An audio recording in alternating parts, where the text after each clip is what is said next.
with real estate, of course, when you're buying or selling, you're normally dealing with just one agent who has to represent both the buyer and the seller.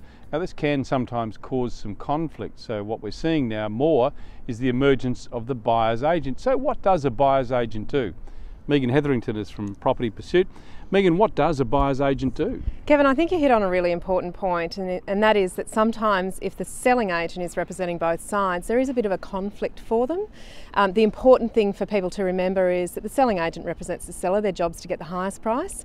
A buyer's agent represents the purchaser, and our job is to investigate the property to make sure there's no real issues with it and to make sure that the price is fair in the current market. Would it be fair to say that's your overall goal, to make sure that the buyer gets the property they want at the price that they should pay for it? I guess my personal mantra is best property at the right price, and I think as a buyer's agent that's really what we're trying to achieve, to make sure that buyers are well informed, they've got all the information they need, and that they're not paying too much for the property.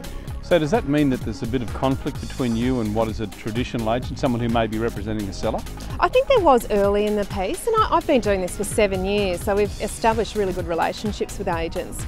But I think what agents are finding now is that when they deal with us, they're dealing with not only another professional who has good information and good research, they're also dealing with buyers who are well informed, well educated and very committed to the process of buying. That means from the selling agent's point of view, they have a much higher chance of completing the sale. Well, obviously, Megan, you're not going to be doing this for nothing. There would be a cost involved with this? There is a cost involved, and most of the cost is success based. But buyer's agents charge different fees. Some charge a percentage of purchase price, perhaps 2% or 2.5%, and others charge a flat fee that might be in that similar type range.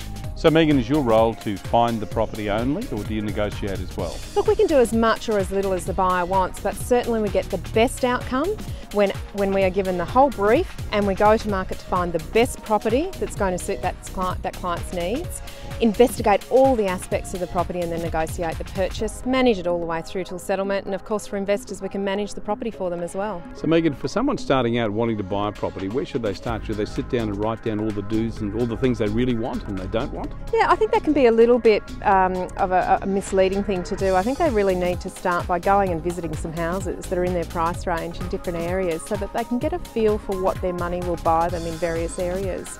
And I think that will give them a bit of an idea whether it's 3 beds or 4 beds, or what's going to be most important to them is it location close to the school, is it close to transport, and that will give them some guidelines to start with.